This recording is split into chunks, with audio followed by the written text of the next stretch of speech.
Everybody, very very very warm welcome to Vedantu NCERT channel. मैं हूं आपकी मास्टर टीचर नवोमिता भट्टाचार्य जी और आज हम यहाँ पे आए हैं लेक्चर 3 के साथ डीएनएफ ब्लॉक का। और ऑब्वियसली आज हम पढ़ने वाले हैं जो हमारा आखिरी पार्ट जो बचा हुआ है वो है कि हमारा लैंथेनॉइड्स, एक्टिनॉइड्स और some applications of d and f block. बोले तो आज हम एफ ब्लॉक के बारे में पढ़ने वाले और कुछ एप्लीकेशंस के बारे में भी पढ़ेंगे जो डी और एफ ब्लॉक दोनों एलिमेंट्स के जो एप्लीकेशंस है उसके बारे में पढ़ने वाले हैं।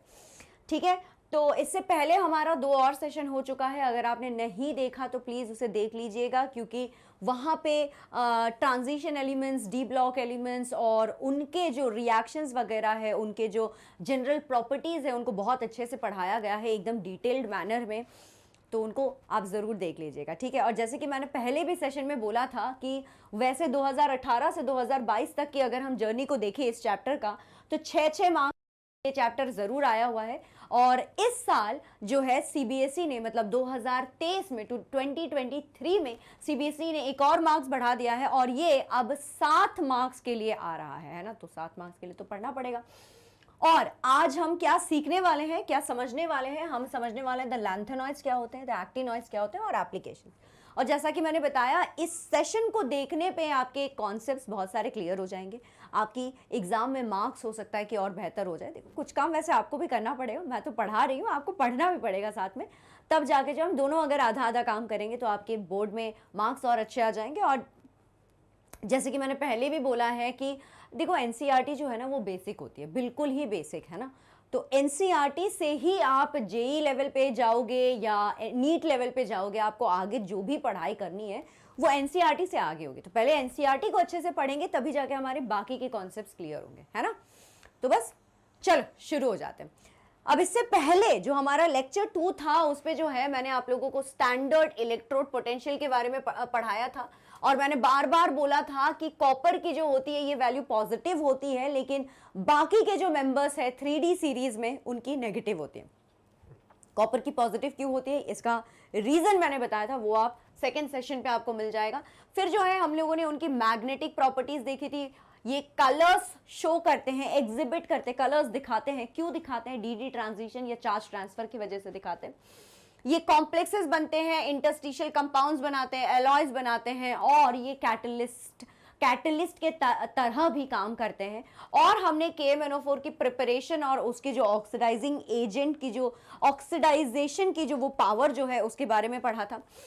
पोटेशियम डाइक्रोमेट की भी प्रिपरेशन पढ़ी थी और अलग अलग मीडियम में कैसे it acts as an oxidizing agent वो भी हमने पढ़ लिया था, ठीक है।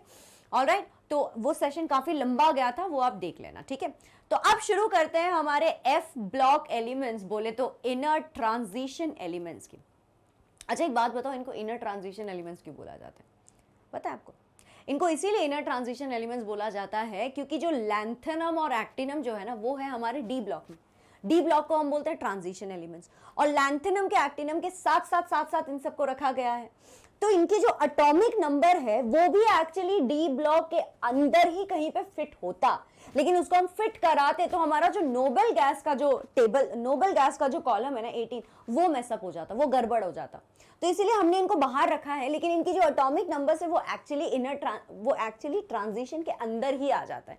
तो इसीलिए हम इनको इनर ट्रांजिशन बोलते हैं, ठीक है। अब ये जो इनर ट्रांजिशन एलिमेंट्स है जिसका हम और पॉपुलर नाम जो हम जानते हैं वो है एफ ब्लॉक। और ये जो एफ ब्लॉक एलिमेंट्स होते हैं, इनका जो लास्ट इलेक्ट्रॉन होता है ना, इन सारे के सारे, अगेन पिछली बार भी मैंने बोला था कि डिसाइड किसने किया कि ये एफ ब्लॉक में जाएंगे? इनके इलेक्ट्रॉन्स ने डिसाइड किया। जो इलेक्ट्रॉन्स थे, जो लास्ट शेल में जो इलेक्ट्रॉन्स थे, वो हमेशा एफ ऑर्बिटल में जा रहे थे, वो हमेशा एफ ऑर्बिटल में जा रहे थे, तो इनको हमने एफ ब्लॉक पे रख दिया, ठीक है। तो एक और बार अगर इसकी डेफिनेशन किसी ने पूछ लिया तो आपको बताना है the elements in which the last electron enters into the F orbital of the atom, उन्हें हम एफ ब्लॉक बुलाते हैं, उन्हें हम एफ ब्लॉक बुलाते हैं, ठीक है। आगे बढ़ते हुए, अब एफ ब्लॉक में 2 सीरीज है। जैसे डी ब्लॉक में 4 सीरीज थी ना, 3D, 4D, 5D, 6D। यहाँ पे हमारे पास 2 सीरीज है। एक का नाम है लैंथेनॉइड्स, ठीक है, एक का नाम है लैंथेनॉइड्स, ये देख लो, और दूसरे का नाम है हमारा एक्टिनॉइड्स। अब इन्हीं को हम बहुत ही डिटेल्स में बहुत ही डिटेल तरीके से हम पढ़ने वाले हैं, ठीक है। तो यहां से शुरू होता है, देखो, cerium, praseodymium, neodymium, promethium, samarium, europium, gadolinium, terbium, dysprosium, holmium, erbium, thulium, ytterbium and lutetium, ठीक है। अब आप देख सक रहे हैं कि यहाँ पे लैंथेनम और एक्टिनम जो है इनको भी इंक्लूड किया गया, लेकिन टू बी वेरी ऑनेस्ट, अगर मेरे को एकदम सच्चाई से आपको बताना पड़े तो मैं क्या, पता है क्या बोलूंगी, कि लैंथेनम और एक्टिनम एफ ब्लॉक एलिमेंट्स नहीं है। लैंथेनम और एक्टिनम एफ ब्लॉक एलिमेंट्स नहीं है, वो डी ब्लॉक एलिमेंट्स है। लेकिन क्योंकि यहाँ पे सिमिलैरिटीज बहुत है इनके बीच में, तो इसीलिए यहाँ पे इसको रख के पढ़ा जाता है। और कॉमनली मतलब नाम ही वहां से शुरू होता है ना, जैसे लैंथेनम से लैंथेनॉइड्स बना और एक्टिनम से एक्टिनॉइड्स बना, तो वो सिमिलैरिटी इन प्रॉपर्टीज की वजह से हम इनको एक साथ रख देते हैं और पढ़ भी लेते हैं एक साथ, ठीक है। आ गया समझ? इतना क्लियर है? इतना क्लियर है, वेरी नाइस।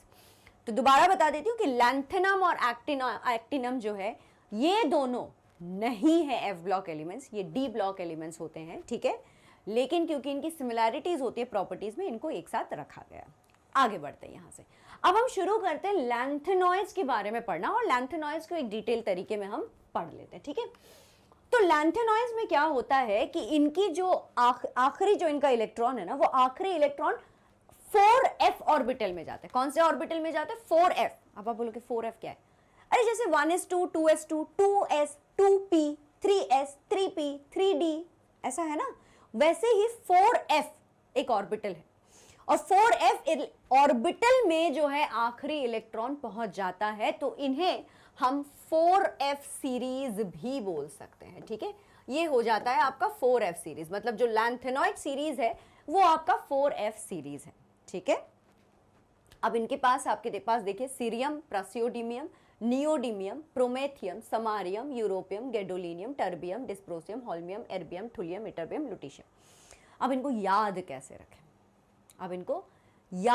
रखें? देखो मेरे पास ना अंग्रेजी वाला है, तो मैं वही वाला बता देती हूँ अभी के लिए आपको, ठीक है। ऑलराइट, अभी मैं वही आपको बता देती हूँ। अगर आपके पास हिंदी में कुछ मिल जाता है तो आप वो देख लेना, ठीक है। हो सकता है कि आपको हिंदी में वो आसान तरीके से मिल जाए, लेकिन अभी मेरे पास इंग्लिश वाला बना हुआ है, तो मैं आपको वो बता देती हूँ। तो ये है, इसको याद करते हैं हम, लास्ट सेंचुरी प्रेजेंटेड, है ना, last century presented new democratic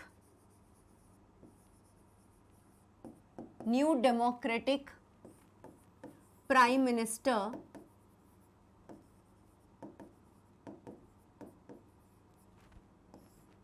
on social media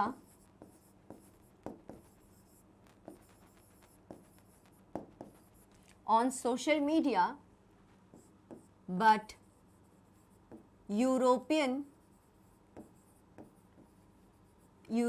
government decided to ban, ये काफी स्टूपिड सा है, dirty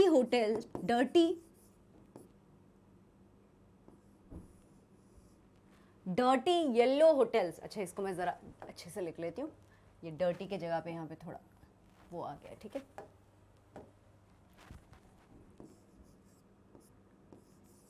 dirty yellow hotels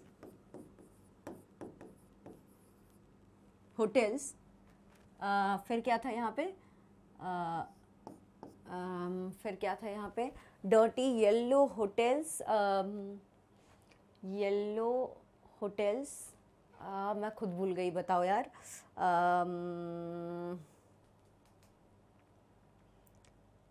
entirely, हाँ, एंटायरली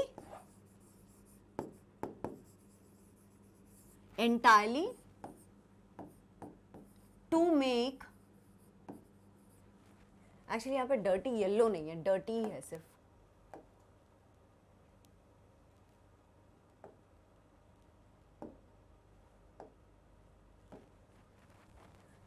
सॉरी,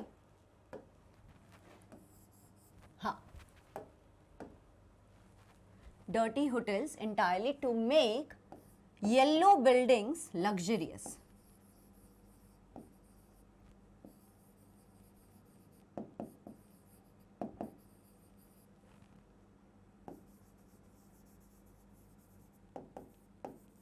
ये थोड़ा टफ है इंग्लिश में, बट इंग्लिश में यही मिला।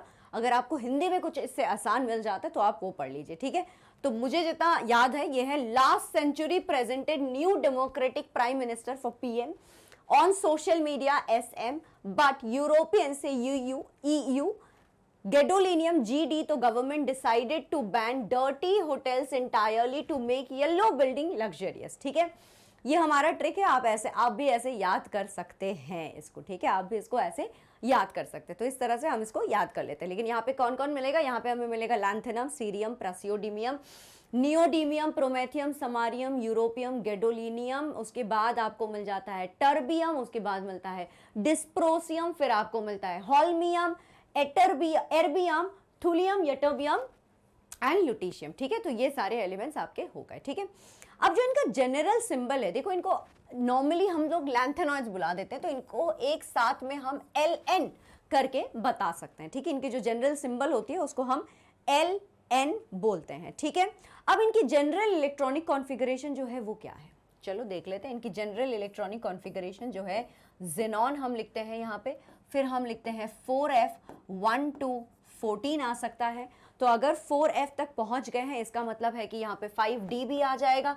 तो 5D में 0 या 1 इलेक्ट्रॉन्स हो सकते हैं, और फाइनली 6S2। तो कैसे याद रखना है, 4 5 6, तो आप इसको 4 5 6 आपको याद रखना है, और फिर आपको देखना है कि 5D 4F 6S2, ठीक है।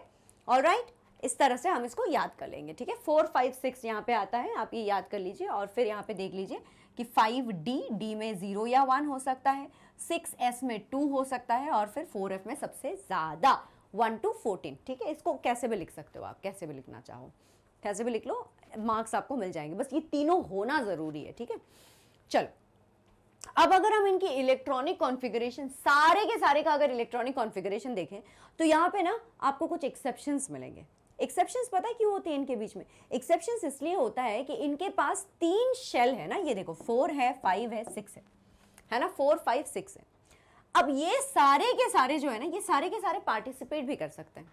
सारे के सारे जो है एकदम बहुत ही पास पास में, एनर्जी गैप भी बहुत कम है इनके बीच का, तो ये सब ना पार्टिसिपेट करने के लिए एकदम बावले हो जाते हैं, कहते हैं कि अरे हमें भी ले लो, हमें भी ले लो, हमें भी ले लो। तो इस वजह से क्या होता है कि कहीं ना कहीं एक्सेप्शन हमें जरूर दिख जाता है। तो आप एक्सेप्शन देखिए, सीरियम को देखिए, सीरियम के पास है 4F 1 5D 1 6S2, ठीक है, ये एक एक्सेप्शन हो गया हमारा दूसरा एक्सेप्शन देखिए, गैडोलिनियम में है 4F 7 5D 1 6S2, ठीक है। और जो हमारा तीसरा एक्सेप्शन है वो है 4F 14 5D 1 6S2, ये हमारा तीसरा एक्सेप्शन है, ठीक है। ऑलराइट, तो ये 3 एक्सेप्शन जरूर याद कर लेना। हमारे पास है सीरियम, गैडोलिनियम और लुटेशियम, ठीक है। ये 3 हमारे पास एक्सेप्शंस आते हैं, जिनमें की D1 की कॉन्फ़िगरेशन भी प्रेजेंट होती है। बाकी सब में यहाँ पे आपको D0 D0 D0 ही दिख रहा होगा, और D इसीलिए लिखा भी नहीं गया है, ठीक है। बाकी यहाँ पे देखो, ये तीनों में D1 की कॉन्फ़िगरेशन है। एक और है, आप देख सकते हो कि लैंथेनम, लैंथेनम में जो है 5D 1 6S2 हो रहा है, देख रहे हो आप, 5D 1 6S2। लैंथेनम में F ऑर्बिटल है ही नहीं। तो दोबारा बता रही हूँ कि लैंथेनम F ब्लॉक एलिमेंट नहीं है, लैंथेनम D ब्लॉक एलिमेंट है, ठीक है। ऑलराइट, समझ आ गया, ग्रेट। आगे बढ़ते हैं। अब ये एनसीईआरटी का एक एक्सरसाइज है, ये मैं आपको सोच रही हूँ कि मैं करवा देती हूँ आपको। देखो, write down the electronic configuration of Ce+4। Ce+4 cerium की है एटॉमिक नंबर 58, ठीक है। सीरियम की आपकी एटॉमिक नंबर है 58, तो इसका नॉर्मली हम लिखेंगे Xe, ज़ेनॉन लिख लेते हैं यहाँ पे। ज़ेनॉन लिखने के बाद हम यहाँ पे लिखेंगे 6S2, फिर हमारे पास आएगा 5D1, और हमारे पास आएगा 4F, कितना आएगा हमारे पास, क्या लगता है, 4F आएगा, 4F1 आएगा हमारे पास, है ना, 1 आएगा, 4F1 5D1 आएगा, ठीक है। तो अगर मुझे सीरियम +4 करना है, देखो सीरियम +4 अगर करना है, तो 1 यहां से, 1 यहां से, 2 यहां से, इसका मतलब है इसका जो है कॉन्फ़िगरेशन बन जाएगा पूरा का पूरा ज़ेनॉन का। एग्जैक्टली ज़ेनॉन का जो कॉन्फ़िगरेशन है वो यहाँ पे हमारे पास आ जाएगा, है ना। अब देखो दूसरा सवाल है, लुटीशियम का लिखने के लिए बोला है, लुटीशियम का +2 में लिखने के लिए बोला है, लेकिन लुटीशियम का जो एटॉमिक नंबर है वो कितना होगा, 71 होगा। ये देखो 71 है, ठीक है, तो 71 इसका मतलब है कि इसका जो इलेक्ट्रॉनिक कॉन्फ़िगरेशन वो है ज़ेनॉन यहाँ पे, फिर हम लिखते हैं 6s2, ठीक है, फिर हमारे पास आता है 5d1 और जो है हम यहाँ पे लिखेंगे 4f14 फुल्ली फिल्ड है, ठीक है। अब हमें लिखना है Lu+2 का लिखना है हमें, है ना, तो लुटीशियम +2 स्टेट में देखो क्या बनेगा, ठीक है, +2 स्टेट में ये यहाँ पे ज़ेनॉन तो रहेगा ही, तो साथ में हम लिखेंगे यहाँ पे 5d1 एंड 4f14, s2 से जो है s2 से जो इलेक्ट्रॉन्स है वो चले जाएंगे, ठीक है, s2 से इलेक्ट्रॉन्स जो है वो चले जाएंगे। ये देखो Ln+2 पे लिखा हुआ है 4f14 5d1 and that's exactly what we got here, है ना, यहाँ पे भी हमें यही मिल गया, ठीक है। ये आपके एनसीईआरटी का एक्सरसाइज है, ये भी मैंने आपको करवा दिया। चल आगे बढ़ते हुए, सोल्यूशन मैंने पीछे में लिख दिया, चलो ठीक है। अब हम आते हैं एटॉमिक और आयोनिक साइज में। अगर ध्यान से हम देखें इसको तो हम देखते हैं कि भाई धीरे धीरे धीरे धीरे धीरे धीरे ये तो कम हो रहा है। लैंथेनम से अगर हम आगे बढ़े तो लैंथेनम 3+ की अगर हम देखें तो वहां से लुटीशियम 3+ देखो एकदम ग्रेजुअल डिक्रीज हो रहा है ना, धीरे धीरे ये बस डिक्रीज ही होता गया, एकदम ऐसे स्ट्रेट लाइन ऑलमोस्ट बन गया और ग्रेजुअली ये डिक्रीज होता गया। ऐसा क्यों हुआ कि ये डिक्रीज ही होता चला गया, डिक्रीज ही होता चला गया, पता है क्यों? और इसको बोलते क्या है, इस चीज को, ये जो ग्रेजुअल डिक्रीज है ना, इसको बोला जाता है लैंथेनॉइड कॉन्ट्रैक्शन। क्या बोला जाता है? Lanthanoid contraction. तो इसको लिख लेते हैं, the gradual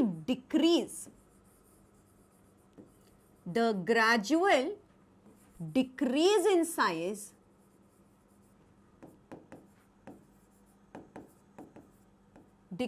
size with increase in atomic number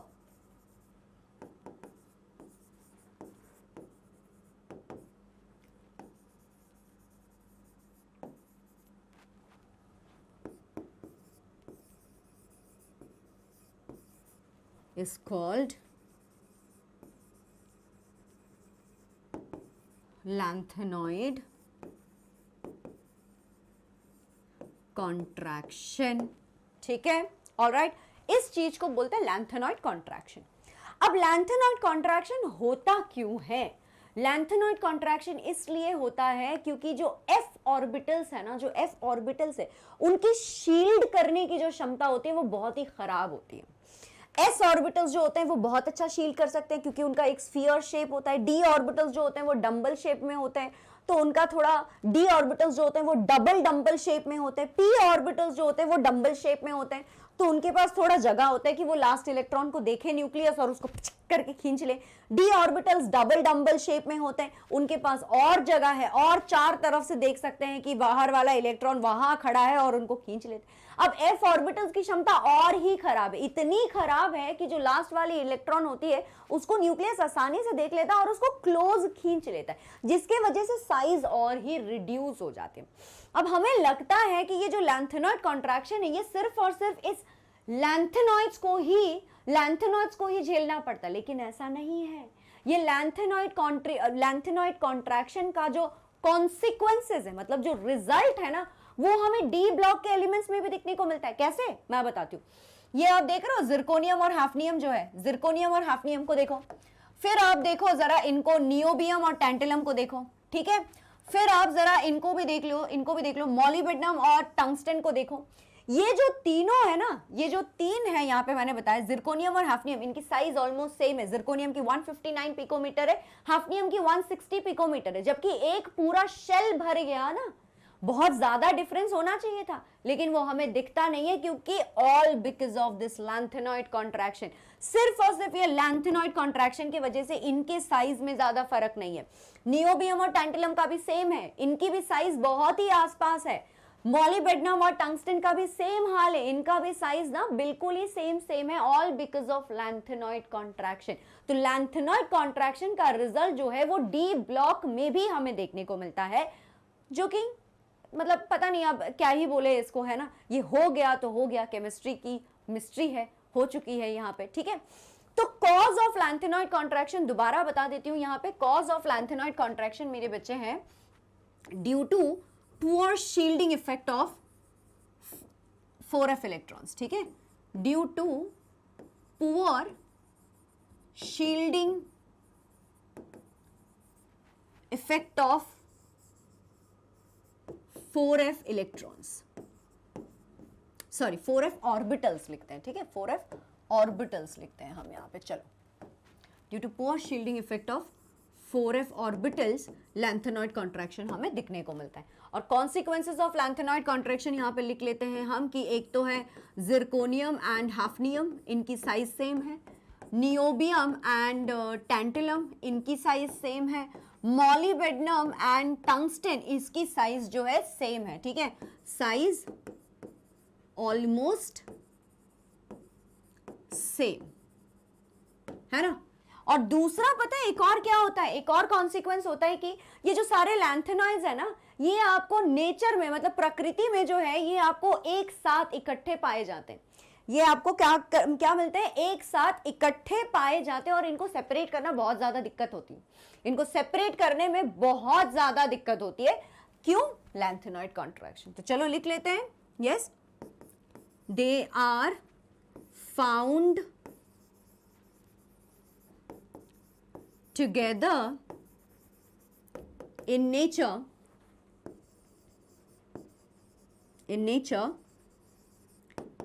and it is difficult to separate them,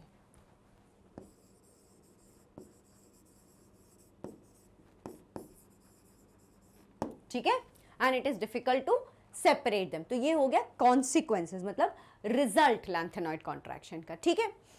अब देखो ऐसा है कि लैंथेनॉइड्स की कॉमन ऑक्सीडेशन स्टेट के बारे में बात करते हैं, तो इनकी कॉमन ऑक्सीडेशन स्टेट ऑब्वियसली होती है +3, ठीक है, ये जो है ये +3 कॉमन ऑक्सीडेशन स्टेट ये दिखा सकते हैं, लेकिन केमिस्ट्री है, मिस्ट्री तो होगी, एक्सेप्शंस तो जरूर होंगी, है ना, एक्सेप्शंस के बिना तो केमिस्ट्री बन ही नहीं सकती।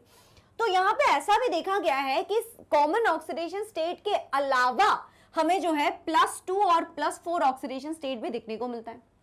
तो ये +2 और +4 जो ऑक्सीडेशन स्टेट है ये कौन दिखाते हैं, ये दिखाता है एक्सेप्शनली F0 अगर किसी का हो, किसी के अगर F ऑर्बिटल में कोई एलिमेंट कोई इलेक्ट्रॉन ना हो तो वो दिखाएंगे +2 या +4, या तो ये हाफ फिल्ड हो F7 वाले, ठीक है, या तो ये फुल्ली फिल्ड हो F14 वाले, ठीक है। तो ये तीनों के जगह पे जो है हमें ये एक्सेप्शंस देखने को मिलता है जहां पे +2 या +4 ऑक्सीडेशन स्टेट उभर के बार बार आती है, ठीक है।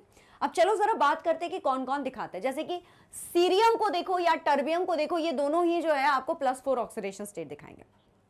अब सीरियम की हमने ऑलरेडी बात कर ली, सीरियम की जो है एटॉमिक नंबर देखो आप है 58, तो 58 इसका मतलब है इसका इलेक्ट्रॉनिक कॉन्फ़िगरेशन बनता है आपका ज़ेनॉन 4f1 6s2 और आपका बनता है यहाँ पे 5d1।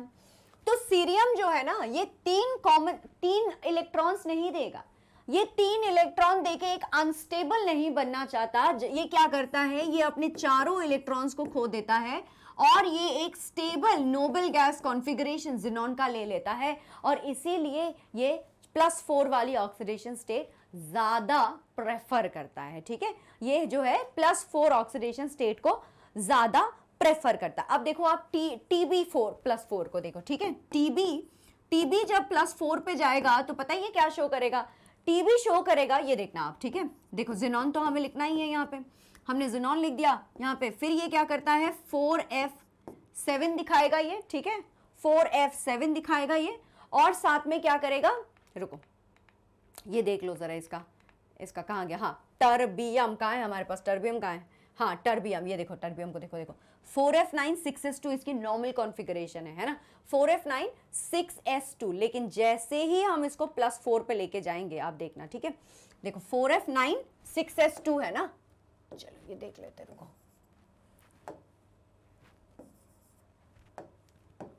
टीबी की है 4f9 6s2, लेकिन अभी अगर इसको मुझे लेके जाना है टर्बियम +4 पे, तो +4 पे इसको अगर मैं लेके जाऊं तो इसकी इलेक्ट्रॉनिक कॉन्फ़िगरेशन बनेगी 4f7, है ना, 4f7। 2 इलेक्ट्रॉन्स यहां से जाएंगे, 2 इलेक्ट्रॉन्स यहां से जाएंगे, 4f7। तो 4f के पास, f के पास है 14 इलेक्ट्रॉन्स रखने की क्षमता। तो अगर इसमें आपने 7 रखा तो हो गई ना हाफ फिल्ड, तो हाफ फिल्ड की तो स्टेबिलिटी आएगी। तो यहां पे मैं लिख देती हूं कि नोबल गैस कॉन्फ़िगरेशन वाली स्टेबिलिटी आ जाएगी, ठीक है। यहां पे आएगी नोबल गैस कॉन्फ़िगरेशन स्टेबिलिटी, ठीक है। और यहां पे रहेगी आपकी हाफ फिल्ड स्टेबिलिटी, ठीक है। यहां पे रहेगी हाफ फिल्ड स्टेबिलिटी, ठीक है। ऑलराइट, ये दोनों समझ आ गया। चलो आगे बढ़ते हैं। अब हमारे पास है यूरोपियम और यटरबियम जो है, ये दोनों +2 ऑक्सीडेशन स्टेट दिखाते हैं। कैसे, क्यों? अब यूरोपियम जो है ये क्या करता है, ये +2 ऑक्सीडेशन स्टेट पे, ये +2 ऑक्सीडेशन स्टेट पे दोबारा आपको जो है F7 वाली कॉन्फ़िगरेशन दिखाता है, और जो यटरबियम है वो +2 ऑक्सीडेशन स्टेट पे आपको F14 मतलब फुल्ली फिल्ड कॉन्फ़िगरेशन वाली स्टेबिलिटी दिखाएगा। तो ये भी लिख लेते हैं हम यहाँ पे। यूरोपियम +2 स्टेट पे क्या करेगा, जिनॉन तो ऑब्वियसली रहना ही है इसके पास, और ये क्या करेगा 4f7 दिखाएगा, मतलब हाफ फिल्ड हो गया। और यटरबियम जो है वो +2 पे क्या करेगा, वो +2 पे जिनॉन और फिर 4f14 मतलब फुल्ली फिल्ड वाली स्टेबिलिटी दिखाएगा। तो यहां पे लिख लेते हैं हाफ फिल्ड स्टेबिलिटी, ठीक है, half filled stability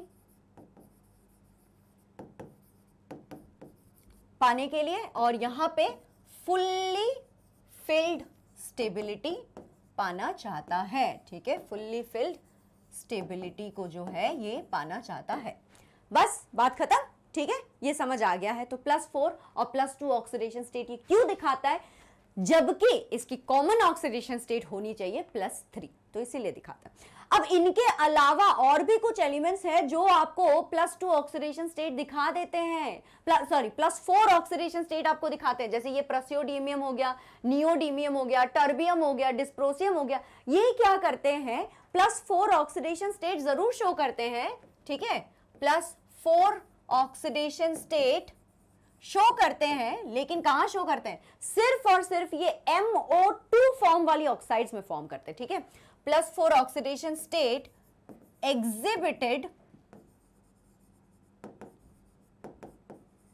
exhibited only in MO2 oxides, ठीक है। ये MO2 ऑक्साइड्स जो फॉर्म होती है, यहां पे ये +4 ऑक्सीडेशन स्टेट को शो करती है। तो समझ आ गया सब लोग, ठीक है। ऑलराइट, अब देखो एक और क्वेश्चन है यहाँ पे, ये भी एनसीईआरटी एक्सरसाइज से ही है, इसको आप जरूर कर पाओगे, तो चलो कर लेते हैं, ठीक है। Name the members of the lanthanoid series which exhibit +4 oxidation states and those which exhibit +2 oxidation states. Try to correlate this type of behaviour with the electronic configuration of this elements. अभी बताया ना, तो वही लिखना है हम लोगों को। देखो सीरियम जो है वो +4 में जाता है, ठीक है, और जो टर्बियम है वो भी +4 में जाता है, ठीक है। अब सीरियम को मिलता है F0 और इसको मिल जाता है F7, ठीक है। फिर मैं यहां पे लिख देती हूं यूरोपियम जो है ये जाता है +2 में, और जो हमारा यटरबियम है वो भी जाता है +2 में। तो इसको मिल जाता है F14 वाली कॉन्फ़िगरेशन और इनको मिल जाता है F7 वाली कॉन्फ़िगरेशन। तो half filled, full field, half filled, empty, ठीक है। तो यही हमारा आंसर था, यही हमारा आंसर था। इसको बस एग्जाम में आप सुंदर से लिख लेना कि cerium attains a noble gas configuration, terbium attains half filled stability, europium attains half filled stability, ytterbium attains completely filled stability, ठीक है। ये सारी चीजें आपको लिखनी है।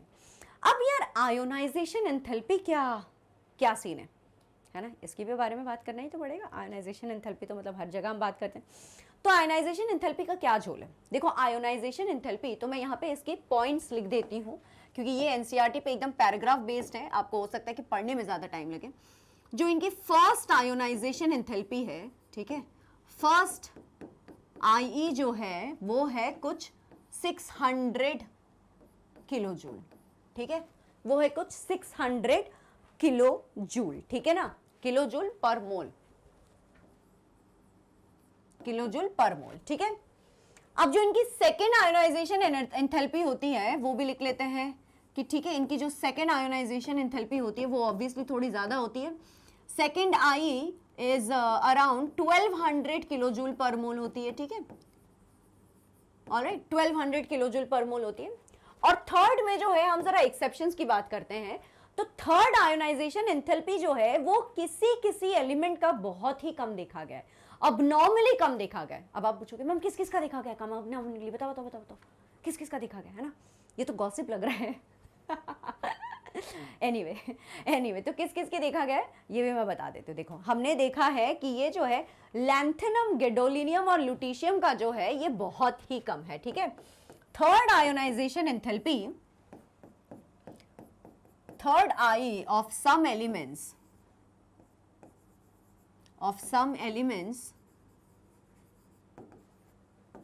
are abnormally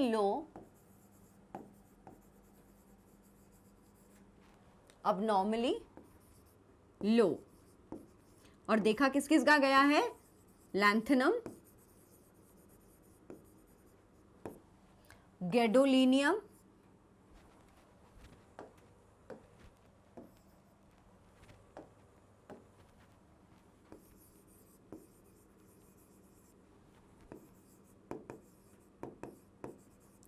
और लुटेशियम का जो है सबसे कम देखा गया है।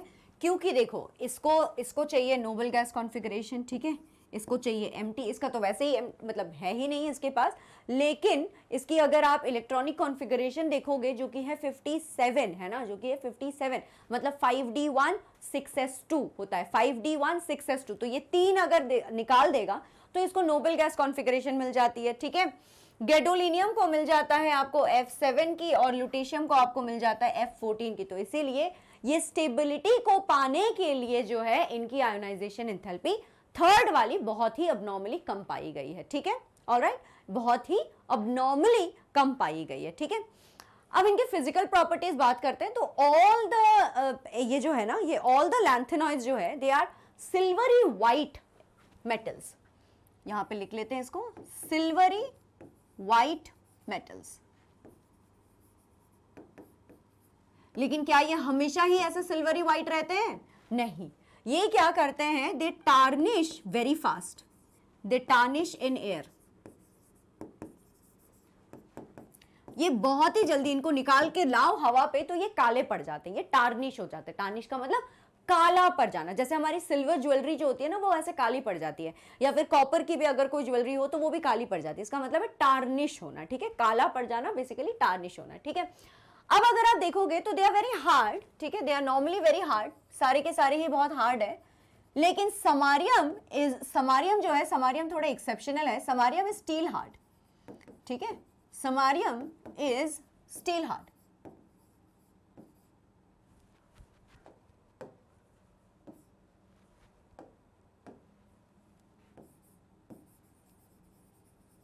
Samarium is steel hard.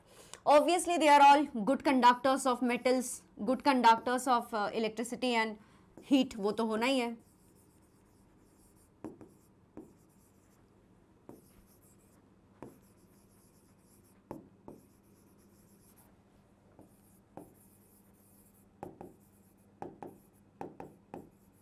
ठीक है, good conductors of heat and electricity, metals है यार सारे, तो मेटल्स तो good conductors of heat and electricity होंगे ही ना।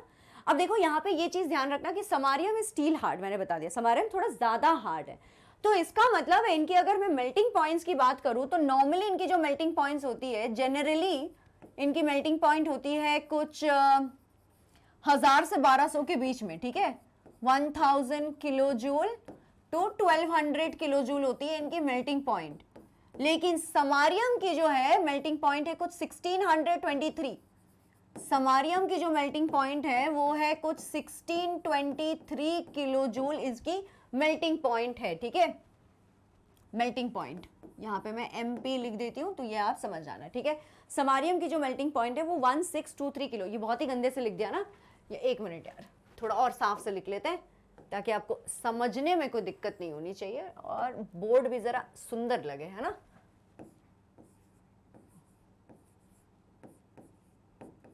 1623 किलो जूल मेल्टिंग पॉइंट है, ठीक है, हो गया, समझ आ गया, ग्रेट। अब ये कलर्स भी शो करते हैं, ये भी जो है ये कलर शो करते हैं। और इसमें एक बहुत इंपॉर्टेंट सा एक ना बहुत प्यारा सा एक ट्रिक बताती हूँ। देखो F0 F14 तो कलरलेस होना ही है, और ये कलर क्यों शो करता है? Obviously because of unpaired electrons. जहां जहां अनपेयर्ड इलेक्ट्रॉन्स दिखेंगे वहीं पे आपको कलर्स भी दिखेगा। अगर अनपेयर्ड इलेक्ट्रॉन्स नहीं है तो आपको कलर नहीं दिखेगा। अब प्यारा सा ट्रिक सुनना, ठीक है? आप देखोगे कि जो NF इलेक्ट्रॉन्स जो है और 14 NF इलेक्ट्रॉन्स जो है उनके कलर सेम है। देखो मैं दिखाती हूं। NF अगर हम देखो F2 अगर है, मतलब 2F अगर है तो ये देखो ग्रीन दिख रहा है, ठीक है? अब 14 - 2 क्या होगा? 12 होगा। तो F12 की देखो वो भी ग्रीन है, दिख गया? F12 जो है वो भी ग्रीन है, दिख रहा है ना? दिख रहा है सब लोगों को? एग्जैक्टली यही ट्रिक मैं बताने वाली थी। ये तो हो गया आप लोगों का। फिर देखो F3 की अगर मैं बात करूं तो पिंक है, ठीक है? और 14 - 3 क्या होता है? 11 होता है। तो यहां पे भी देखो ये भी पिंक है, ठीक है? ये भी हमारा जो है ये पिंक है, तो इसको हम इस कलर से नोट कर देते हैं, ठीक है? ये हो गया हमारा। फिर देखो F5 जो है वो येलो है, और फिर अगर देखो 14 - 5 कितना हो गया? 9 हो गया। तो ये देखो ये भी हमारा येलो येलो कलर हो गया। और फिर सेम तरीके से आप देखोगे कि पेल पिंक मिलेगा आपको फॉर F6 एंड F8। प्यारा सा ट्रिक है ना? NF और 14 - NF इलेक्ट्रॉन्स की इस तरह से सेम कलर होती है, ठीक है? ऑलराइट, अब जरा मैग्नेटिक प्रॉपर्टीज के बारे में बात कर लेते हैं। मतलब ये सारे जनरल प्रॉपर्टीज है यार, बात तो देखो करना ही पड़ेगा, ठीक है? तो मैग्नेटिक प्रॉपर्टीज को देख लो। La3+ और Lu3+ की अगर हम बात करें तो ये होते हैं डायामैग्नेटिक। क्या होते हैं? ये डायामैग्नेटिक होते हैं। क्यों भाई डायामैग्नेटिक क्यों होते हैं? डायामैग्नेटिक इसलिए होते हैं क्योंकि La3+ की अगर मैं बात करूं तो इनके पास होता है F0। भाई कोई इलेक्ट्रॉन्स ही नहीं है, कोई अनपेयर्ड इलेक्ट्रॉन ही नहीं है, तो कहां से दिखाएगा ये, है ना? कोई अनपेयर्ड इलेक्ट्रॉन ही नहीं है, ऊपर से नोबल गैस कॉन्फ़िगरेशन मिला हुआ है, तो ये तो डायमैग्नेटिक ही होना, अनपेयर्ड इलेक्ट्रॉन नहीं है। और अब देखो Lu3+ को मिला हुआ है F14, तो इसने भी तो फुल्ली फिल्ड पा लिया ना, अनपेयर्ड इलेक्ट्रॉन दोबारा नहीं है, क्या करेगा? डायमैग्नेटिक ही रहेगा, है ना? डायमैग्नेटिक ही रहेगा। अब फिर देखो यहाँ पे सीरियम 4+ और इटर्बियम 2+ को देखो, ये भी है डायमैग्नेटिक, ये भी डायमैग्नेटिक है। क्यों? Ce4+ को मिल जाता है F0 और Yb2+ को मिल जाता है F14, तो अनपेयर्ड इलेक्ट्रॉन दोबारा नहीं है, तो डायमैग्नेटिक। और जो अदर ट्राइवैलेंट लैंथेनॉइड है वो सारे के सारे मेरे बच्चे हैं पैरामैग्नेटिक, ठीक है? वो क्या है? पैरामैग्नेटिक। ऑलराइट, समझ आ गया है ये चीज हम लोगों को? बढ़िया, आ गया समझ, ग्रेट। आगे बढ़ते हुए अब एक सवाल करते हैं। चलो यहाँ पे सवाल आ रहा है, which of the following tri positive ion are colourless? इनमें से कौन सा कलरलेस है? ये तो बहुत आसान है यार, बहुत आसान है। हमारे पास ऑब्वियसली आंसर आएगा La3+ के पास कोई अनपेयर्ड इलेक्ट्रॉन नहीं है ना? तो ये कलरलेस ही होना है, इसको तो कलरलेस ही होना है। तो बस ये हो गया हमारा आंसर, ठीक है? आंसर है La3+। Y? No unpaired electron, ठीक है? नो अनपेयर्ड इलेक्ट्रॉन्स, इनके पास कोई अनपेयर्ड इलेक्ट्रॉन नहीं है, तो ये कलर कहाँ से शो करेंगे? बिना अनपेयर्ड इलेक्ट्रॉन के ये कलर शो ही नहीं कर सकते, पॉसिबल ही नहीं है ना? पॉसिबल ही नहीं है, ठीक है? ऑलराइट, चलो आगे बढ़ते हुए अब देखो, अब इनके कुछ केमिकल प्रॉपर्टीज ऑफ लैंथेनॉइड्स को हम जरा समझ लेते हैं, ठीक है? X2 लिखा है, देखो LnX2। यार X2 क्या होता है? X2 होता है halogen group, fluorine, chlorine, bromine, iodine, ऐसी वाली चीजें, ठीक है?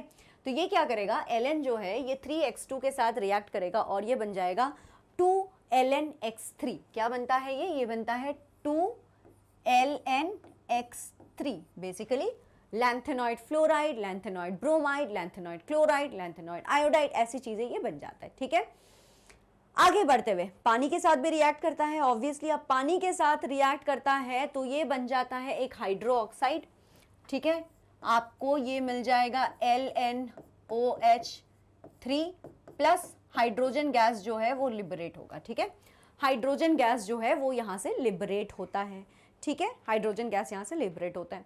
अब देखो एसिड के साथ ये रिएक्ट करेगा तो क्या ही होगा बच्चा? एसिड के साथ भी रिएक्ट करेगा तो हाइड्रोजन गैस ही ना निकलेगा, तो यहाँ पे भी हाइड्रोजन गैस लिबरेट होती है, ठीक है? ऑलराइट, अब देखो ऑक्सीजन के साथ जब ये रिएक्ट करता है तो क्या बनेगा? Ln2O3 बनेगा, ऑक्साइड बनेगा, तो ऑक्साइड बन जाता है, ठीक है। S के साथ जब ये रिएक्ट करता है तो फिर से वही बात हो गई, Ln2S3 बन गया। अब जब ये कार्बन के साथ रिएक्ट करता है तो ये बनता है कार्बाइड, ठीक है। जब कार्बाइड बनता है तो ये तो या तो LnC2 बनता है, या तो Ln2C3 बनता है, या फिर ये क्या करता है, या फिर ये बन जाता है Ln3C, ठीक है। क्या बनता है, Ln3C, ठीक है, आ गया समझ। और फाइनली जब ये नाइट्रोजन के साथ रिएक्ट करता है तो ये बनता है LnN, ठीक है। ऑलराइट, तो ये इसके हो गए सारे केमिकल प्रॉपर्टीज। ये आप देख सकते हो कि एनसीईआरटी में भी ऐसे एक गोल बना के ना चारों और बहुत सारे ऐसे रिएक्शंस दे रखे हैं, उसको वो पैराग्राफ आप एक बार पढ़ लोगे तो आपको समझ आ जाएगा। अब भाई ये लैंथेनॉइड्स यूज कहाँ होते हैं? लैंथेनॉइड्स की जो यूज होती है वो होती है प्रोडक्शन ऑफ एलॉय स्टील, ठीक है, फॉर प्लेट्स एंड पाइप्स लिख लेते हैं। प्रोडक्शन ऑफ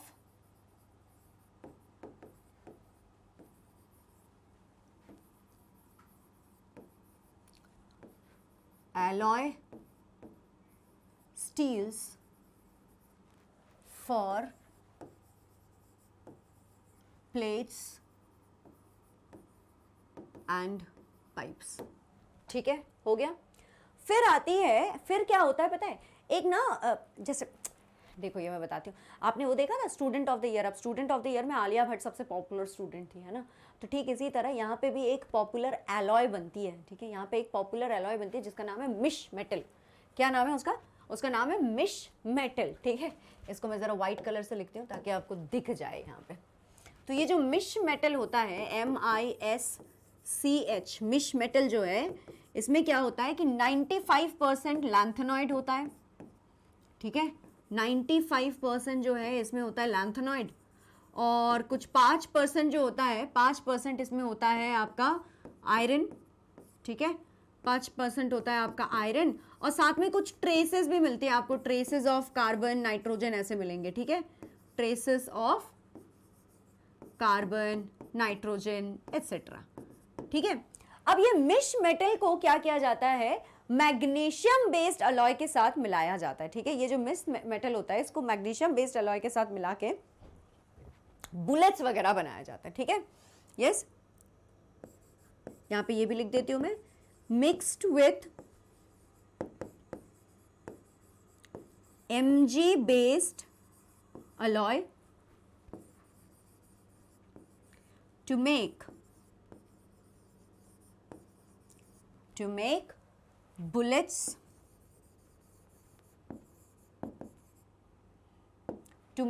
वगैरह, ठीक है। और भी कुछ कुछ चीजें बनी होती है, वो आपके एनसीईआरटी में लिखा हुआ है। लाइटर फ्लिंट करके भी कोई चीज है, ठीक है। बुलेट्स एंड लाइटर फ्लिंट लिख देती हूँ, चलो।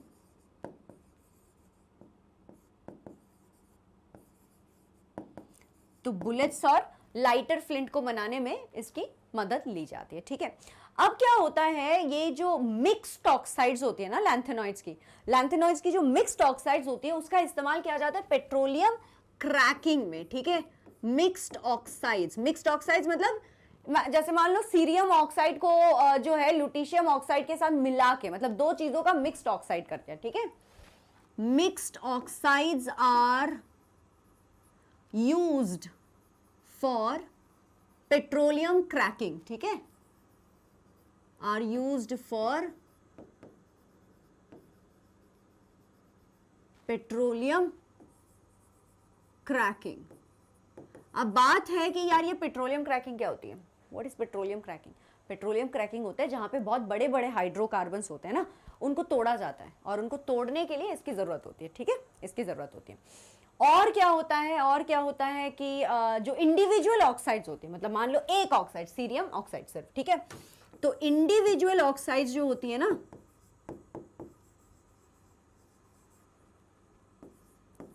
Individual oxides are used as phosphors,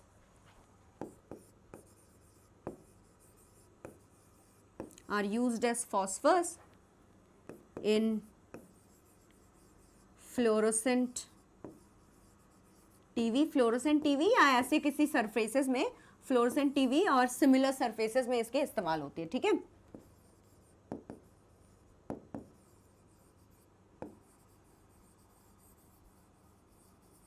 fluorescent TV या ऐसे सिमिलर सरफेसेस में जो है इंडिविजुअल ऑक्साइड्स का इस्तेमाल किया जाता है। ठीक है बच्चा लोग, ओके। चलो अब कुछ सॉल्व कर लेते हैं, ठीक है।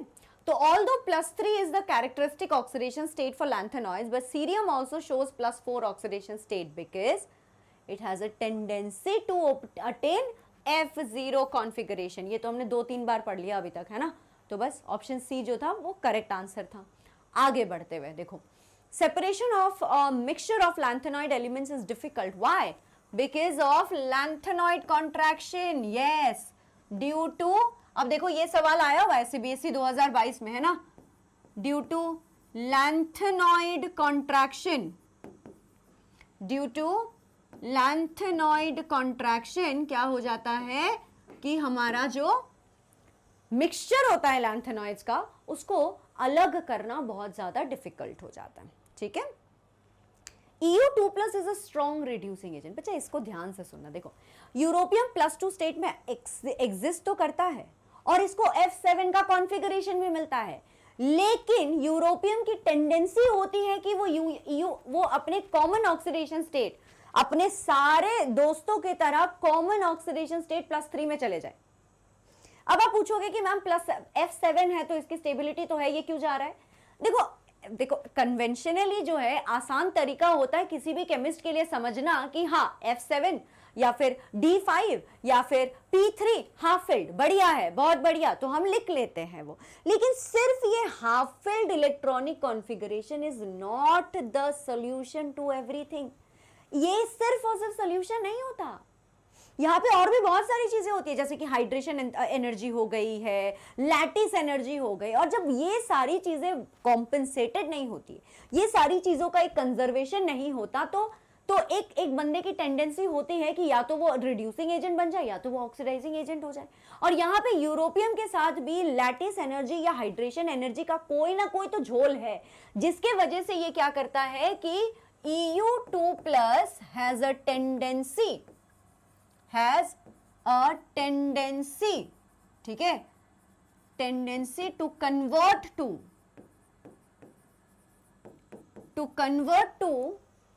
the most common oxidation states of lanthanoid, the most common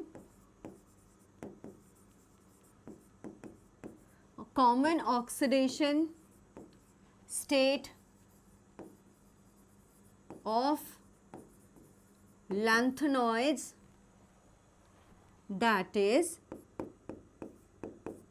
+3, which is why it acts like a strong reducing agent। ठीक है, that is why it acts like a strong reducing agent। समझ आ गया है?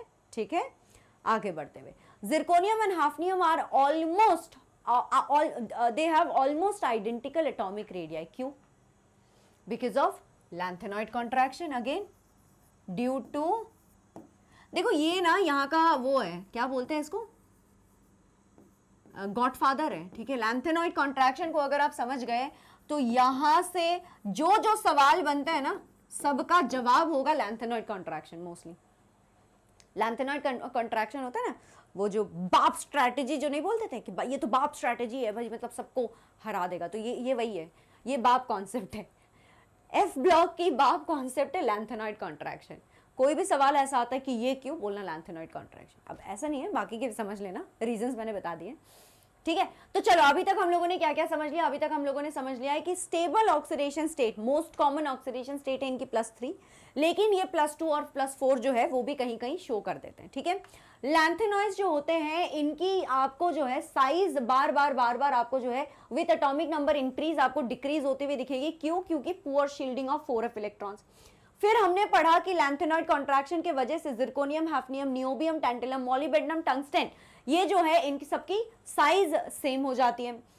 अब जो है ट्राईवैलेंट लैंथेनॉइड्स जो है ये कुछ कलर्ड होते हैं। ठीक है, कलर्ड क्यों होते हैं? क्योंकि इनके पास अनपेयर्ड इलेक्ट्रॉन्स होती है, और जो इनकी कलर्ड होती है वो हमने ये भी देखा है कि NF और 14 - N इलेक्ट्रॉन्स जो होती है उनकी सेम कलर होती है। ठीक है, इतना हमने समझ लिया। अब हम चलते हैं जरा एक्टिनॉइड्स के तरफ। चलो, ये जो है एक्टिनॉइड्स में क्या होता है कि 5f ऑर्बिटल फिल होती है और इनको बोला जाता है एक्टिनॉइड्स। ठीक है, एक्टिनम जो एलिमेंट है उसके बाद जितने एलिमेंट्स है उसके बाद 14 एलिमेंट्स जो है वो हमारे होते हैं एक्टिनॉइड सीरीज। तो एक्टिनॉइड सीरीज बेसिकली बोले तो ये हो गए हैं हमारे 5F सीरीज, ठीक है, ये हो गया हमारा 5F सीरीज। तो भाई इसमें भी 14 एलिमेंट्स हैं, इनको याद कैसे रखेंगे, चलो ये भी मैं बता देती हूँ। Thor protected, Thor protected, Uranus, Neptune, Pluto, Thor को तो जानते हो ना, मार्वल, हाँ, फिर America, America came back to California, but Einstein, Fermi, Mendeleev were Nobel laureates,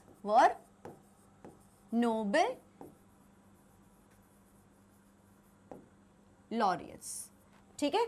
Thor protected Uranus, Neptune, Pluto, America came back to California, but Einstein, Fermi, Mendeleev were Nobel laureates. तो इसको कैसे याद रखना है, ये समझ आ गया है ना। और यहाँ पे देखो क्या क्या है, thorium, protactinium, uranium, neptunium, plutonium, americium, curium, berkelium, californium, einsteinium, fermium, mendelevium, nobelium and lawrencium. तो ये हो गए हमारे 14 एलिमेंट्स, ठीक है।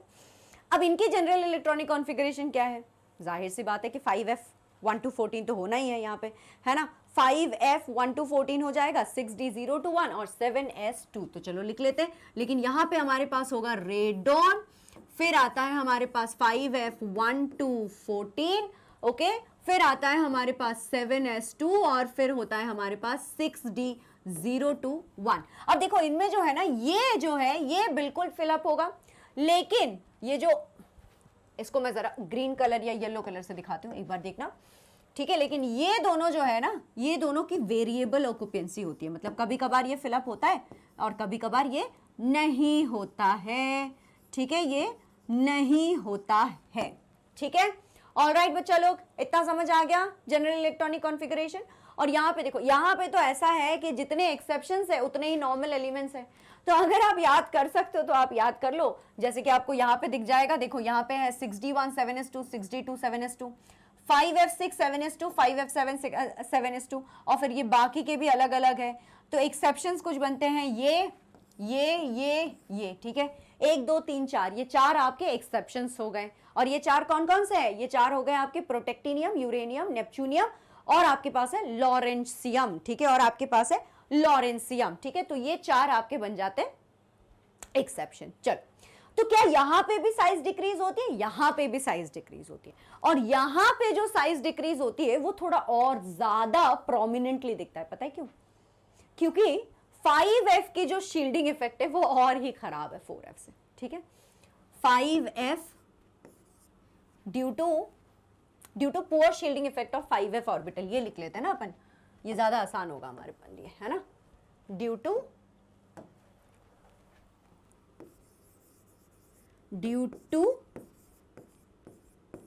पुअर शील्डिंग इफेक्ट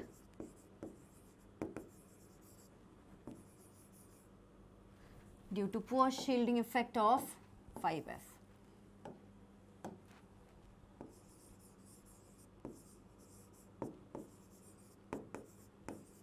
ठीक है।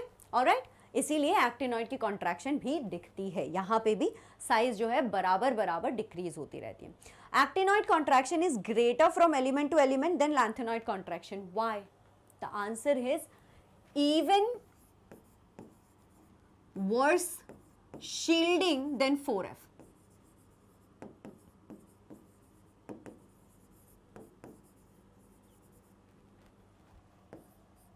इनकी 4F से भी ज्यादा खराब शील्डिंग होती है 5F में, और इसीलिए जो है एक्टिनॉइड कॉन्ट्रैक्शन ज्यादा दिखता है, ठीक है। एक्टिनॉइड कॉन्ट्रैक्शन और ज्यादा प्रोमिनेंटली दिखता है, ठीक है।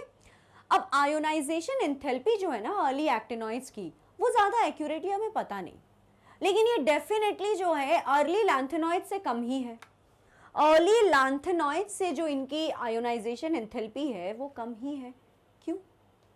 अब ये क्यों होगा, ऐसा क्यों, क्या लगता है क्या होना चाहिए आंसर इसका? हाँ, इसका आंसर क्या बताएं हम? अब ये ऐसा है, देखो ऐसा है, सुनना मेरी बात, ठीक है। लैंथेनॉइड्स की जो है ना, लैंथेनॉइड्स की जो है, देखो लैंथेनॉइड्स के पास क्या होता है कि 4f ऑर्बिटल्स होता है। तो 4f से पहले जितने ऑर्बिटल्स है उनके पास एक पेनिट्रेशन इफेक्ट, वो खुद शील्ड करके रखते हैं, ठीक है, वो खुद क्या करते हैं, शील्ड करके रखते हैं। तो मान लो कि अगर मैंने, ये हमारा एटम है, ये हमारा न्यूक्लियस है, तो न्यूक्लियस के बाद यहाँ पे होगा 1s, फिर 2s, फिर 3s, इस तरह से बहुत सारे होंगे, और फाइनली हमारा इलेक्ट्रॉन कहीं यहाँ पे है। तो इस इलेक्ट्रॉन को ये सारे मिलके, ये सारे के सारे जो शेल्स में जो इलेक्ट्रॉन्स है, ये इसको क्या करेगा, रिपेल करेगा, बोलेगा दूर भाग जा, बोलेगा दूर भाग जा, इसको बोलते हैं पेनिट्रेशन इफेक्ट। अब जरा ध्यान से सुनना, तो लैंथेनॉइड में है 4f, और 4f से पहले आपको आता है क्या, 3p6, 3p, 3d, है ना, ये सब आता है। लेकिन एक्टिनॉइड्स के पास देखोगे आप तो है 5f, तो इनके पास यहाँ पे और ज्यादा शेल्स हो जाते हैं, इनके पास यहाँ पे और ज्यादा शेल्स हो जाते हैं, जिसके वजह से क्या होता है कि पेनिट्रेशन इफेक्ट जो होता है वो और बढ़ जाता है।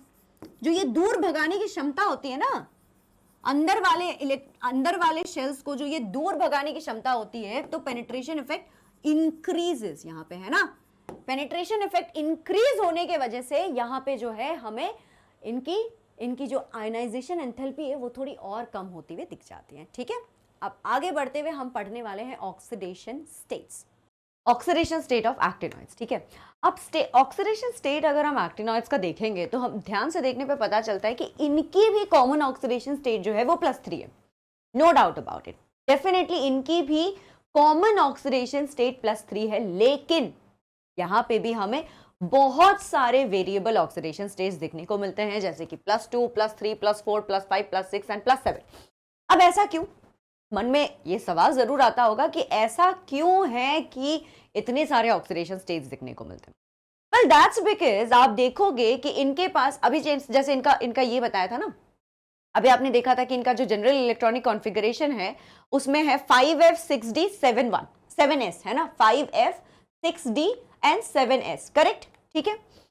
तो ये जो 5f जो है ना आपका, ये देखो आप लिख के बताती हूँ यहाँ पे, ये जो है आपका 5f, फिर आता है आपका 6d, और फिर आता है आपका 7s। इन तीनों का बड़ा ही कंपेरेबल एनर्जीज है, ठीक है, मतलब इन तीनों के जो एनर्जी जो गैप्स है ना वो इतने छोटे हैं, और तीनों की एनर्जी ऑलमोस्ट सिमिलर है। ये तीनों क्या है, एनर्जी लेवल्स ही है। तो तीनों के तीनों इनकी जो एनर्जी, इनके पास जो एनर्जी है वो काफी कंपेरेबल है इन साइज। तो इसी वजह से क्या होता है कि सबके सब कह जाते हैं कि अरे हमें भी ले लो यार, हम भी पार्टिसिपेट कर लेंगे, प्लीज हम भी ले लो, हमें भी ले लो, हमें भी ले लो। जैसे वो क्लास में नहीं होता, जब आप टीचर पूछते कि कौन बताएगा मुझे, और सब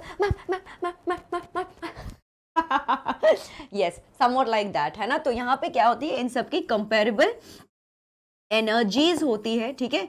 कंपेरेबल एनर्जीज की वजह से हमें इतने वेरिएबल ऑक्सीडेशन स्टेट्स इनके दिखने को मिलते हैं। और आप देख सकते हो कि मोस्टली ये जो वेरिएबल ऑक्सीडेशन है यहाँ पे 7 पे आके रुकता है, और ये प्लूटोनियम तक ही +7 ऑक्सीडेशन स्टेट दिखता है। उसके बाद फिर ये कम हो जाता है, और अगर कैलिफोर्नियम, आइंस्टाइनियम, फर्मियम, मेंडेलिवियम, नोबेलियम और लॉरेंशियम की बात करें तो इनका सिर्फ और सिर्फ +3 ऑक्सीडेशन स्टेट्स ही हमें दिखता है, बाकी हमें नहीं दिखता है। इनके पास सिर्फ और सिर्फ +3 ऑक्सीडेशन स्टेट एग्जिबिट करते हैं, ठीक है। क्लियर हो गया, चमक गया ना सब लोगों को, अमेजिंग, ठीक है। आगे बढ़ते हैं। अच्छा, तो एक सवाल है, सवाल को हम सॉल्व करने की कोशिश करते हैं, ठीक है। The reason for greater range of oxidation states in actinoids is attributed to what? पढ़ो ऑप्शन पढ़ो, आ जाएगा समझ। Is it actinoid contraction? Is it 5f, 6d and 7s levels having comparable energies, not incomparable? 4f and 5d levels being close in energies, या फिर the radioactive nature of actinoids? अभी मैंने बताया, अब इतना शॉर्ट टर्म मेमोरी लॉस तो किसी का नहीं है, मुझे भी पता है ना। 15 मिनट तो फिर भी होना ही चाहिए, शॉर्ट टर्म मेमोरी लॉस हो चाहे कुछ भी हो, है ना। तो क्या है आंसर? तब तक मैं जरा कॉफी पी लेती हूँ। बताओ बच्चों, बताओ। अंडरस्टूड? चलो 3 2 1, the answer obviously is option number B. अभी मैंने बताया इनके इलेक्ट्रॉनिक कॉन्फ़िगरेशन में 5s 6d और 7s होती है और इन तीनों की कंपेरेबल एनर्जीज होती है। ये क्या है, ये एनर्जी शेल्स है, मतलब इनके पास एनर्जी है और इलेक्ट्रॉन्स वहां घूम रहे हैं। तो इन तीनों के पास ऑलमोस्ट सेम लेवल की एनर्जी होती है, जिस वजह से सबके सब आ जाते हैं भाग दौड़ के कि नहीं नहीं हम भी पार्टिसिपेट करेंगे, हम भी पार्टिसिपेट करेंगे। ठीक है, आ गया समझ। अब सोल्यूशन मैंने पहले ही बता दिया तो यहां पे लिखने की कोई जरूरत नहीं है आई गेस। ठीक है, आगे बढ़ते हुए चलो अब हम जरा बात करते हैं general characteristic of actinoids. Actinoids की जनरल कैरेक्टरिस्टिक के बारे में क्या बात करें बताओ। तो ये जो एक्टिनॉइड मेटल्स है ना, ये भी सिल्वरी व्हाइट इन अपीयरेंस है। ओ माय गॉड सॉरी, वो माइक का जो वायर है ना वो फंस गया था मेरे जूते में ऐसे कई बार हो चुका है कि मैं गिर भी गई हूँ क्लास लेते लेते, बट ठीक है, I am fine, I am all fine. हाँ, तो मैं क्या बोल रही थी कि इनकी जो होती है, इनकी भी सिल्वरी व्हाइट अपीयरेंस होती है। ठीक है, चलो ये लिख लेते हैं, silvery white in appearance.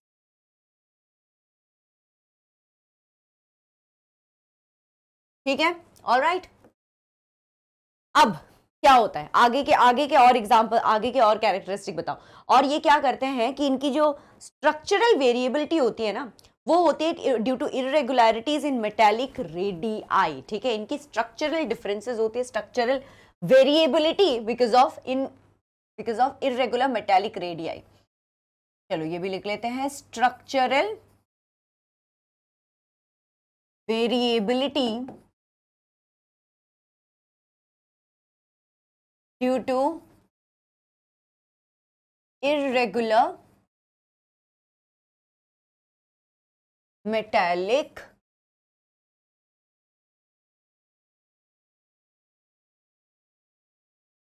Radii. ठीक है, हो गया। अब तीसरा पॉइंट होता है, एक्टिनॉइड्स जो है ये हाईली रिएक्टिव मेटल। ठीक है, actinoids are highly reactive metals, और आपको पता होगा कि आधे से ज्यादा ये लोग रेडियो एक्टिव भी है। ठीक है, आधे से ज्यादा ये लोग हाई रेडियो एक्टिव भी है, तो हाईली रिएक्टिव मेटल्स लिख देते हैं यहाँ पे। ठीक है, क्योंकि रिएक्टिव तो देखो ये है ही, रेडियो एक्टिव हो ना हो, लेकिन रिएक्टिव ये जरूर है। इनफैक्ट इनको अगर आप एक्टिनॉइड्स को बॉइलिंग वाटर के साथ मिलाओगे तो आपको जो है, चलो ये भी लिख लेती हूं मैं, एक्टिनॉइड्स को अगर आप बॉइलिंग वाटर के साथ मिलाओगे तो ये आपको हाइड्रोक्साइड भी देंगे। ठीक है,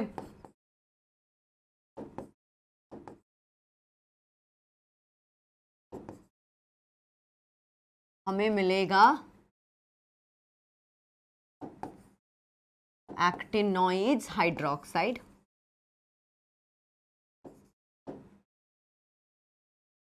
और क्या मिलेगा बताओ, एक्टिनॉइड हाइड्रोक्साइड और क्या मिलेगा, ऑक्साइड भी तो मिलेगा। यस, एक्टिनॉइड्स का खुद का ही हमें ऑक्साइड भी यहाँ पे दिख जाएगा। ठीक है, ऑक्साइड भी हमें यहाँ पे दिख जाएगा। इसके अलावा और कुछ है क्या? Yes, they do react with HCl, most of them do react with HCl, लेकिन उनमें से कुछ है जो नाइट्रिक एसिड के साथ भी रिएक्ट करते हैं। ठीक है, नाइट्रिक एसिड के साथ भी रिएक्ट करते हैं, लेकिन नाइट्रिक एसिड के साथ क्या होता है कि जब भी वो रिएक्ट करने जाते हैं तो एक प्रोटेक्टिव लेयर बन जाता है ऑक्साइड का। ठीक है, एक प्रोटेक्टिव लेयर बन जाता है ऑक्साइड का। चलो ये भी लिख लेते हैं, फोर्थ पॉइंट पे लिख लेते हैं, most of them react with HCl। ठीक है, most of them react with HCl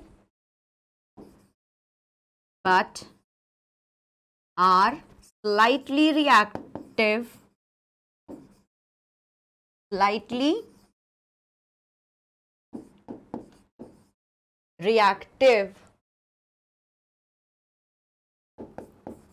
with nitric acid due to formation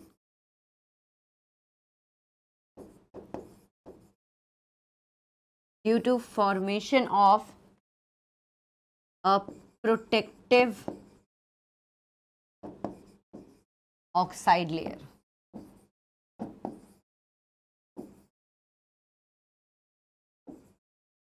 ठीक है, ऑलराइट। तो ये हो गए इनके जनरल कैरेक्टरिस्टिक, ठीक है, इनके जनरल कैरेक्टर। ओ एक और पॉइंट, एक और पॉइंट है, रुको, ये एक और पॉइंट मैं कहाँ लिख दूं, एक और पॉइंट जो है इनका, ठीक है, ये जो एक और पॉइंट है वो मैं यहाँ पे लिख देती हूँ, नंबर 5, ठीक है, नंबर 5 को मैं यहाँ पे ऊपर लिख रही हूँ बेटा, आप देख लेना, ठीक है। चलो यहाँ पे लिख देती हूँ, यहाँ पे आपको आएगा, हाँ। नंबर 5th पॉइंट जो है, do not react with alkalis, do not react with alkalis, ठीक है। ये जो एक्टिनॉइड्स है ना, ये एल्कलीज के साथ रिएक्ट नहीं करते हैं, ठीक है। तो ये हो गया हमारे इनका जनरल कैरेक्टरिस्टिक कंप्लीट, सबको समझ आ गया। तो बेसिकली जनरल कैरेक्टरिस्टिक बहुत आसान है, अगर आ भी गया आपके एग्जाम में तो आप आराम से लिख सकते हो। सबसे पहला है, देखो, सिल्वरी व्हाइट इन अपीयरेंस, है ना, बिल्कुल ही चांदी जैसा व्हाइट व्हाइट दिखते हैं एकदम। Structural variability due to irregular metallic radii, इनकी जो स्ट्रक्चरल वेरिएबिलिटी मतलब स्ट्रक्चर्स में बहुत अलग अलग शेप्स आपको दिखने को मिलेंगे। वो क्यों दिखने को मिलते हैं? बिकॉज ऑफ इनके इरेगुलर मेटालिक रेडियाई, ठीक है। ये हाईली रिएक्टिव मेटल्स है, इनको आप बॉइलिंग वाटर में डालोगे तो आपको ऑक्साइड्स और हाइड्रोक्साइड दोनों मिल जाएंगे। चौथा पोजीशन आपका आता है कि ये मोस्ट ऑफ देम जो होते हैं ये हाइड्रोक्लोरिक एसिड के साथ रिएक्ट कर लेते हैं, लेकिन नाइट्रिक एसिड के साथ ये थोड़े से कम रिएक्टिव होते हैं क्योंकि एक प्रोटेक्टिव ऑक्साइड लेयर बन जाता है। और हमारा 5वां पॉइंट बन गया है कि ये do not, these guys they do not react with alkalis, ठीक है, ऑलराइट। अब जरा लेट्स सॉल्व, ठीक है। तो there are 14 elements in actinoid series, which of the elements does not belong to this series? बता सकते हो, बता सकते हो? चलो कोशिश करो, कोशिश करो, कोशिश करो, कोशिश करो, आपको पता है।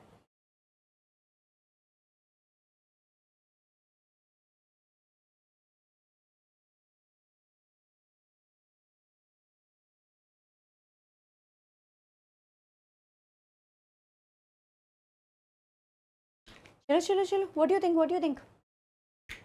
5 4 3 2 1, द आंसर इज टीएम। देखो, ये है यूरेनियम, ये है नेपच्यूनियम और ये है फर्मियम, लेकिन टीएम यहाँ पे नहीं है, ठीक है। इस सीरीज में हमारे पास टीएम नहीं है, ठीक है। आगे बढ़ते हुए, which is the last element in the series of the actinoids and right the electronic configuration of this element, comment on the possible oxidation state of this element. चलो, हमारा लास्ट एलिमेंट जो है वो है हमारा लॉरेंशियम, है ना। और लॉरेंशियम की जो कॉमन ऑक्सीडेशन स्टेट होती है वो है हमारा +3, ठीक है, जो कि हम लोगों ने देख लिया था। और इसकी इलेक्ट्रॉनिक कॉन्फ़िगरेशन की अगर हमें बात करनी है तो वो भी हमारे पास यहाँ पे है। इलेक्ट्रॉनिक कॉन्फ़िगरेशन भी हम देख लेते हैं। ये देखो, हमारा इलेक्ट्रॉनिक कॉन्फ़िगरेशन लॉरेंशियम का हो जाता है 5f14 6d17s2। चलो ये भी लिख लेते हैं, 5f14 6d17s2, है ना, ठीक है। क्या है? 5f14 6d17s2, ठीक है। ये हो गया इसका electronic configuration. Understood everybody? Yes, is this clear? Great. चलो, इसका भी सोल्यूशन आप लोगों को मिल गया है। अब जरा एक बार बोर्ड में आए हुए जो प्रीवियस ईयर के क्वेश्चंस है उनकी प्रैक्टिस कर लेते हैं, क्योंकि हो सकता है, क्या पता है, इस बार भी आ जाए, है ना। Actinoids show इररेगुलरिटीज in their electronic configuration. क्यों क्यों क्यों क्यों, क्या लगता है आपको? हाँ, एक्टिनॉइड्स दे शो irregular electronic configuration. क्यों? Any idea? Once again, because the energy differences, the same answer guys, the same answer, because the energy differences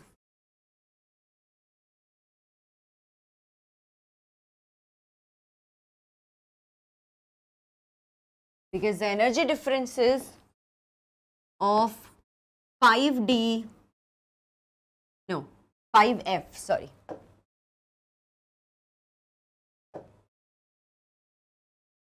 5F, 6D and 7S are comparable. बहुत ही छोटा सा एनर्जी गैप होता है and जिसके वजह से ये सारे के सारे पार्टिसिपेट कर सकते हैं, and that's why we have irregularities in their electronic configuration. Acha, did I tell you about the magnetic properties? I guess no, right? So let me tell you that all the actinoids, no, they are paramagnetic. सारे के सारे जो actinoids है वो paramagnetic है, क्योंकि सबके पास almost जो है अनपेयर्ड इलेक्ट्रॉन्स जरूर होती है, और अनपेयर्ड इलेक्ट्रॉन्स ही जो है वो मैग्नेटिक मोमेंट शो करने के लिए हम उनको मानते हैं। हमें पता है कि अगर किसी के पास अनपेयर्ड इलेक्ट्रॉन है तो वो मैग्नेटिक मोमेंट शो करेगा, मतलब वो पैरामैग्नेटिक इन नेचर होगा। And since all of these actinoids are they have unpaired electrons, they are paramagnetic in nature। ठीक है, ये भी हमें समझ आ गया। चलो, तो अभी तक हम लोगों ने क्या क्या समझ लिया एक्टिनॉइड्स के बारे में, इसको एक बार गौर से देख लेते हैं। देखो, actinoid contraction is greater due to poor shielding effect of the 5f electrons, ये हमने समझ लिया है। Actinoids show a large number of oxidation states because of a very small energy gap between 5f, 6d and 7s subshells. Actinoids are paramagnetic in nature and actinoids have lower ionization enthalpy than lanthanoids। ठीक है, आ गया समझ हम लोगों को? Great. चलो आगे बढ़ते हुए अभी, ठीक है, अब जरा application of DNF block elements को हम समझ लेते हैं। चलो देखो, एप्लीकेशंस में हमने देखा है कि हमारे पास जो है ये सारे के सारे एलिमेंट्स को हम क्या करते हैं, इनके साथ हम ब्रिज वगैरह बनवा लेते हैं ना, तो कंस्ट्रक्शन में तो इनकी जरूरत होती ही है। ठीक है, iron and steels are the most important construction material, इनकी कंस्ट्रक्शन में यूज की जाती है। ठीक है, कुछ ऐसे स्पेशल कंपाउंड्स बनाए जाते हैं जैसे कि TiO, इसको डाइज और पिगमेंट इंडस्ट्री में जो है बहुत ज्यादा यूज किया जाता है। ठीक है, पिगमेंट इंडस्ट्री में इनकी यूज करी जाती है। अब पिगमेंट का मतलब समझते हो, कलर, डाई। ठीक है, अब बैटरी वाले इंडस्ट्री जो है, बैटरी इंडस्ट्री में आप देखोगे कि निकल, कैडमियम, इनकी बहुत ज्यादा जरूरत होती है। बैटरी इंडस्ट्री में आप देखोगे कि निकल, कैडमियम, इनकी बहुत ज्यादा जरूरत होती है। अब बल्ब में टंगस्टन होता है, सबको पता है हम लोगों को, है ना। और ये जो बिल्ट होती है ना ऑटोमोबाइल की, एविएशन इंडस्ट्री में जो इनको बनाया जाता है, उसमें भी हमारे DNF ब्लॉक एलिमेंट्स की जरूरत होती है। फिर बात आती है हमारी कॉइनेज एलिमेंट्स। कॉइनेज एलिमेंट्स कौन कौन से हैं बताओ? कॉइनेज एलिमेंट्स कौन बता सकता है मुझे? बताओ बताओ, चैट बॉक्स में जरूर बताना। कॉइनेज एलिमेंट्स होते हैं हमारे कॉपर, गोल्ड एंड सिल्वर। ठीक है, कॉपर, गोल्ड एंड सिल्वर, इनको बोला जाता है कॉइनेज एलिमेंट्स। और कैटलिस्ट इंडस्ट्री, कैटलिसिस की जो इंडस्ट्री होती है उसमें तो भारी भरकम इनका इस्तेमाल होता है, हम सबको पता है। V2O5 निकल वाले, निकल हाइड्रोजनेशन में यूज होता है। ठीक है, तो ऐसे ऐसे बहुत सारे और कैटलिसिस है जो कि ये DNF ब्लॉक से ही निकल के आते हैं और इनका इस्तेमाल किया जाता है कैटलिस्ट इंडस्ट्री में। ठीक है, हाँ, फोटोग्राफिक मटेरियल में भी इनका इस्तेमाल होता है। ठीक है, फोटोग्राफिक मटेरियल में भी इनका इस्तेमाल होता है। ठीक है, अब ये जो है ये H2SO एसिड वगैरह के साथ रिएक्ट करते हैं, और भी बहुत सारे इंडस्ट्रियली दे आर अक्लेम्ड, क्योंकि इनका यूज बहुत ज्यादा होता है। ठीक है, ऑलराइट बच्चा लोग, तो एक दो और सवाल सॉल्व कर लेते हैं। ये थोड़ा NCERT एग्जाम्पलर से है। देखो, actinoids form relatively less stable complexes as compared to lanthanoids. Actinoids can utilize their 5f orbitals along with 6d orbitals in bonding, but lanthanoids do not use their 4f orbital for bonding. क्या लग रहा है? Actinoids form relatively less stable complexes, ये तो गलत है। This is false. क्योंकि भाई actinoids के पास कितने सारे अवेलेबल इलेक्ट्रॉन्स है, ये तो और अच्छा स्टेबल बॉन्ड फॉर्म करेंगे ना। 5f, 6d, 7s, comparable energies, they are all going to participate, ये तो और अच्छा स्टेबल कॉम्प्लेक्स फॉर्म करेंगे लैंथेनॉइड से भी ज्यादा। और हाँ, ये तो सही बात है कि एक्टिनॉइड्स जो है वो उनके 5f ऑर्बिटल को यूज कर सकते हैं, लेकिन लैंथेनॉइड्स जो है वो 4f ऑर्बिटल्स को यूज नहीं करते। बिल्कुल सही। तो इसका मतलब है, हमें लगता है कि ये ऑप्शन सी करेक्ट होना चाहिए। Assertion is true but reason is, assertion is not true but reason is true. हाँ, यस, वी आर राइट। देखो देखो, सॉल्व कर दिया हम लोगों ने। बहुत बढ़िया, बहुत बढ़िया, ग्रेट। ठीक है, एंड विद दिस नोट, मैंने कहा था कि एक आध सवाल करेंगे, तो एक ही सवाल था हमारे पास। And with this note my dear student, आज का हमारा टॉपिक यहाँ पे खत्म होता है। अब मैं आपसे मिलूंगी दूसरा चैप्टर लेके। आई होप, मैं आशा करती हूँ कि आप सबको ये चैप्टर समझ आया। अगर बाई चांस नहीं समझ आया कुछ भी, तो कमेंट सेक्शन में जरूर लिख देना। मैं पर्सनली वहां आपके सवालों का मैं रिप्लाई करूंगी और आपको समझा भी दूंगी। ठीक है, tata bye bye, lots of love and see या।